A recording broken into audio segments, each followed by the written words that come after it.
Yeah. Okay, yes, last time we started learning about the dinim of Hilchos Shabbos. We were in the middle of the introduction that there's biblical prohibitions of Shabbos and there's rabbinic prohibitions of Shabbos. The biblical prohibitions of Shabbos is like this. If you did it, you were warned by witnesses and you did it intentionally, you get skila, you get stoned. If you did it intentionally and you weren't warned, so then you get kodesh. And if you did it accidentally, and we discussed what does accidental mean, not that you didn't know what you were doing. You knew what you were doing, but you thought what you were doing was allowed on Shabbos. So either, let's say, you forgot it was Shabbos, you woke up, you forgot it was Shabbos, and you turned on the light. If that's biblical, let's say. So that would be shaygig. Or you do something, you know it's Shabbos, but you think what you're doing is allowed to be done on Shabbos. Okay, so we went into that. Then we started learning there's also what's called shvusim. Shvusim means rabbinic prohibitions for Shabbos. And there's three reasons, general reasons, why the Chachamim forbade certain things on Shabbos. But before that, the Torah says, "V'shamru es mishmarti." How do we know the Chachamim have the obligation, the responsibility to make takonis and gzeres and decrees and fences around the Torah?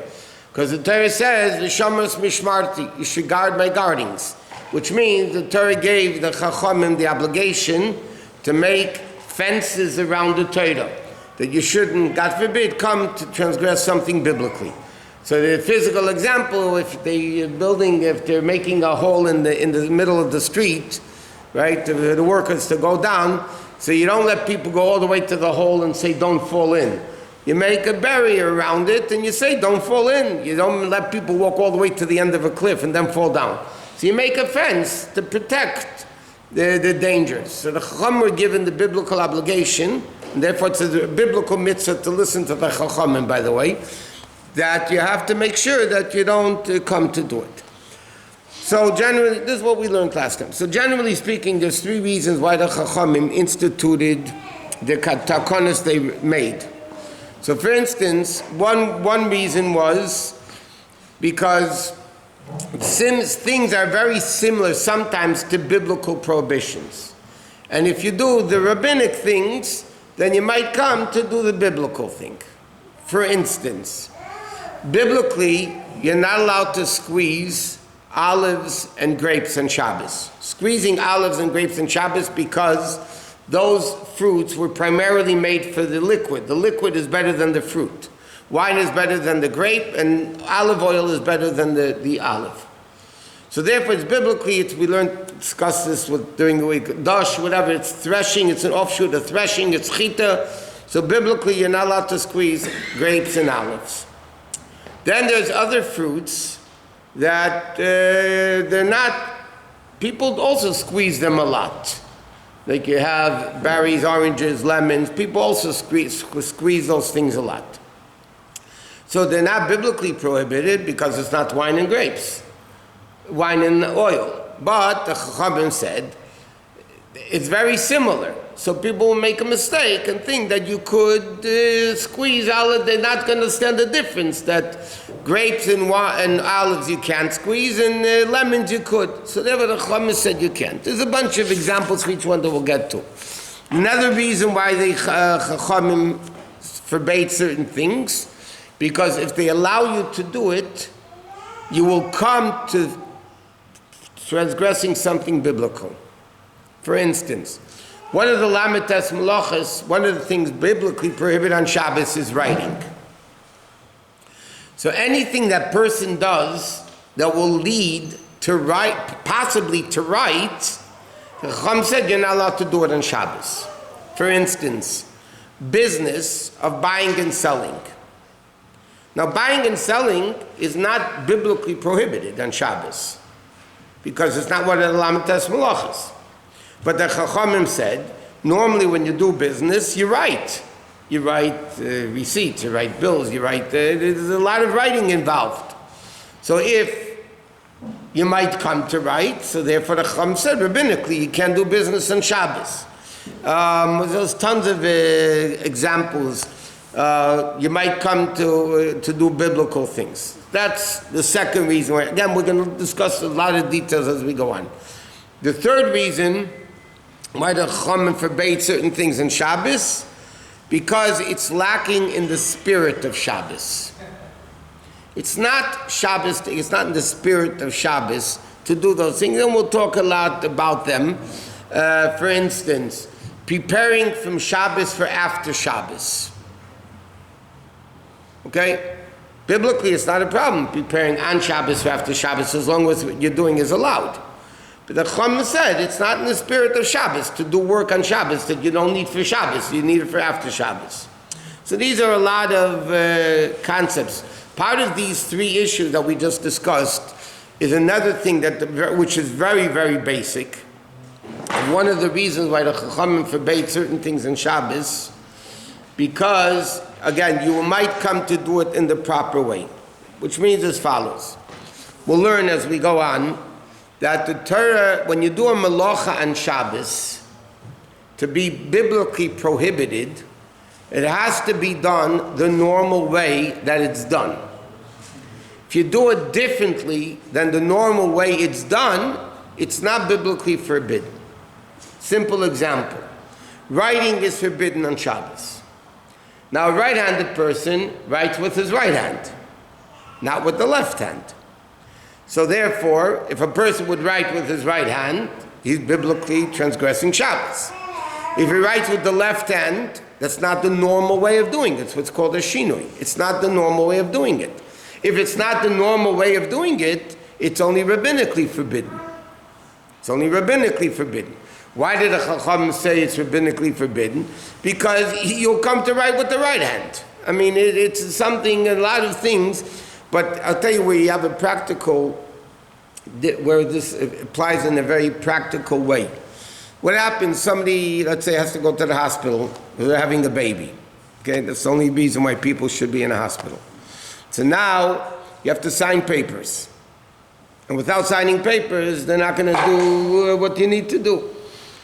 So now you have to sign the papers on Shabbos. It's pikuach nefesh, so you're allowed to sign the papers on Shabbos. But you can minimize the desecration of Shabbos. So let's say you're a right-handed person, is your wife's having a baby, or she's right, whatever, somebody has to sign the papers. So what do? If you're a right-handed person, you sign it with the left hand. What do you gain by that? Then it's only rabbinically forbidden. So you're not transgressing biblical malacha, you're transgressing it, which is, again, even the biblical malacha you'd be allowed to do because it's a life-endangering situation. But you want to minimize things like that. So then, in a practical way, if somebody has to sign a paper on Shabbos, they should do it with the opposite hand.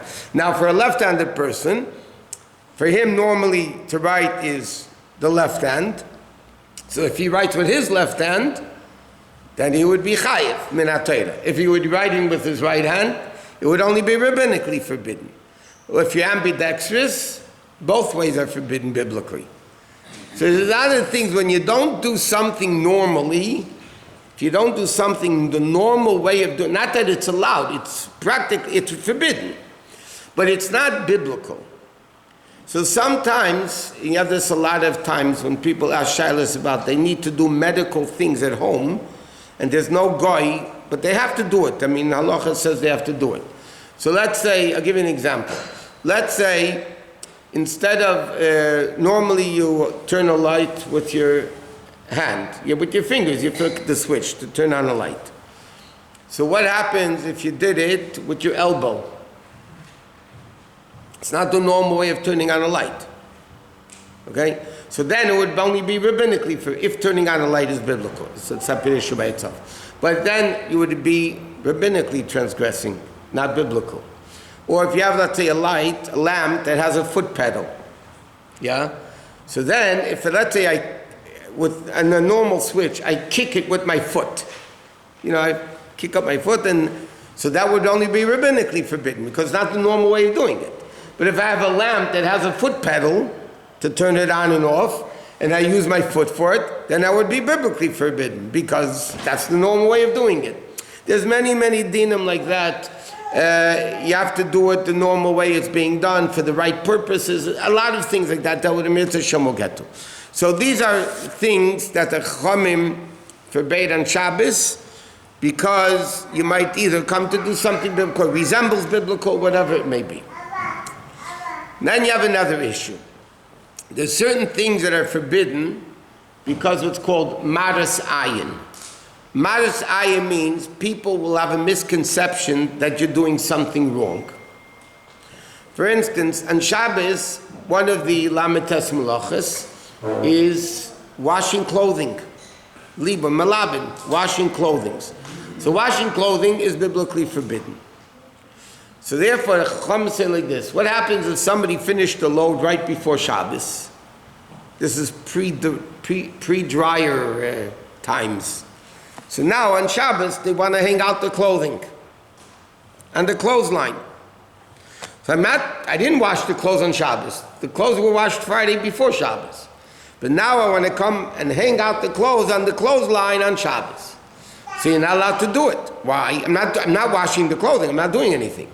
But people will think, he just washed them on Shabbos. So there's countless cases, as we learn, you can't do that. So you can't hang out your clothes to dry on Shabbos because people might think that you washed them on Shabbos. Now, one second. Maras ayin, by the way, I'll give you another example of, okay, what did you want? In that specific case, if someone was in the rain, they put it on a chair or hang They could hang it up. It's a whole din shchuna. But if they went in, let's say he got poured, they walked in the rain and got sopping wet. So you can't hang up the clothes in a way that people normally dry clothing. You can hang it over a chair, and that's not the way people, I'm talking about the olden days before dryers. So hang it over a chair, you'd be allowed to. To hang it on a clothesline, you wouldn't be allowed to. Because again, that's people will think.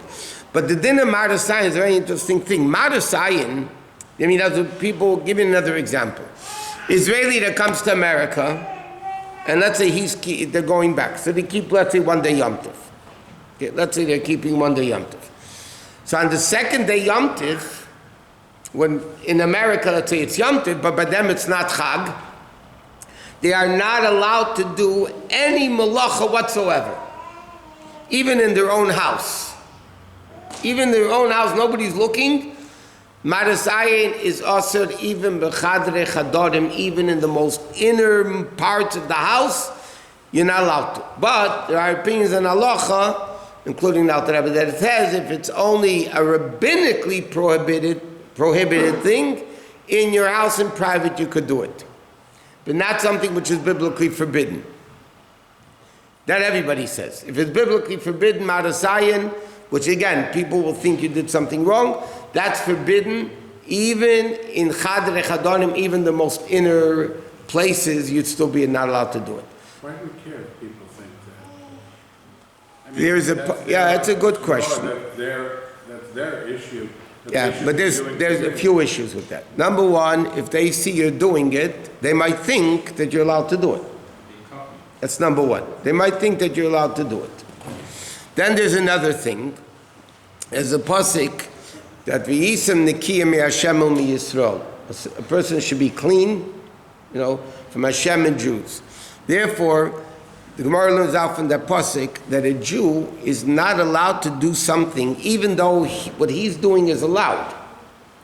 But people will have a misconception. He's not doing anything wrong. People will have a misconception that he's doing something wrong, then you're also not allowed to do it. So again, maras ayin, people will think, the guy's not keeping Shabbos. So there's two things. Either he might think that you could do it on Shabbos. He doesn't realize that for them it's not Shabbos, whatever, Yom Tov, whatever. And secondly, you have to be clean. You can't do things that people suspect you of doing something wrong. That's a very powerful halacha, by the way. Okay. Machachin is an amazing,